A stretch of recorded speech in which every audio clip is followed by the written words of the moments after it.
aus Frontberichten der Propagandakompanien, die uns heute mit Sonderflugzeugen zugingen, hören Sie unsere Sendung Großangriff auf Moskau.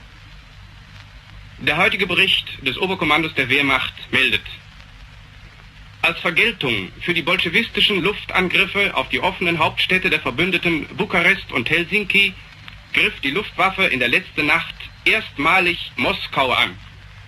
Starke Kampffliegerverbände bombardierten bei guter Erdsicht in rollenden Angriffen militärische Anlagen des bolschewistischen Verkehrs- und Rüstungszentrums. Großangriff auf Moskau. Wie ein zündender Funke ist gestern Abend dieser Befehl unter die Besatzung der Kampfgruppe gesprungen. Und nun waren wir über Moskau. Und wir haben es brennen sehen, wie wir London, Birmingham, Hull und die englischen Industriezentren brennen sahen. Es war ein Bild, das wir nie vergessen werden. Wir waren als erste Maschine der Gruppe gestartet und hatten den Auftrag, das Zentralverwaltungsgebäude der Komintern anzugreifen. Also der bolschewistischen Weltrevolution mitten ins Herz. Über der brennenden Front, wo die fliehenden Sowjets ihre Dörfer angezündet hatten, stieg die Spannung. Und dann kam der Lichtdom der Scheinwerfer, der über 100 Scheinwerfer von Moskau, und darunter ein riesenhafter roter Brand.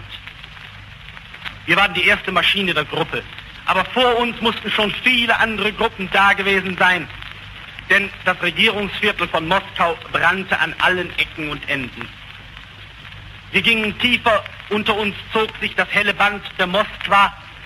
Im Bogen musste unser Ziel liegen, aber da brannte schon alles.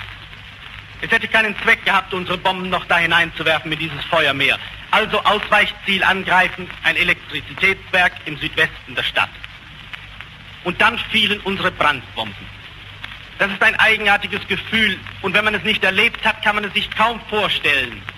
Wie 1000 kleine Feuerpilze schießt es unten auf. Zuerst gelb, das ist das Feuer der Brandbomben, und dann beginnt der Brand rot und brandsticht mit einer großen Qualmwolke. Und vor und neben und hinter uns, überall warfen die anderen Maschinen ihre Bomben, und ein Brand stand neben dem anderen.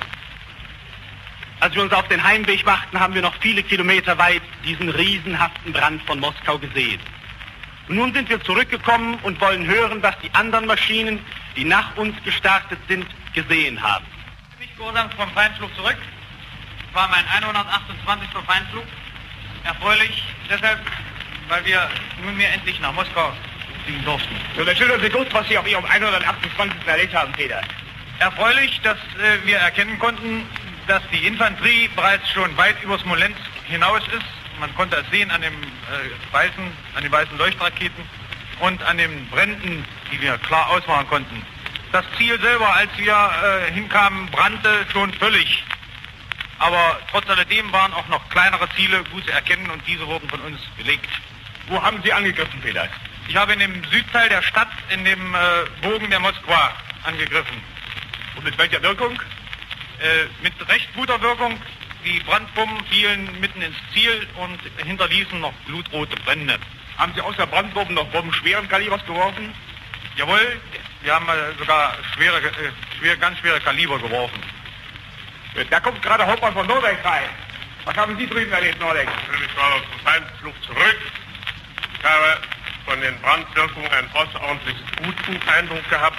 Etwa 5 Flugminuten vor Moskau hinaus hatten die Roten bereits ihre ersten Scheinwerferringe aufgebaut, so dass man sein Ziel nicht verfehlen konnte. Man wurde förmlich zu der Stadt herangezogen durch diese vielen Scheinwerferkegel. Man konnte die Moskwa, den Fluss, deutlich ausmachen, und wir hatten als Angriffsziel das Regierungsviertel, das mit guter Wirkung getroffen wurde, und wir erzielten eine große Anzahl von Bränden dort.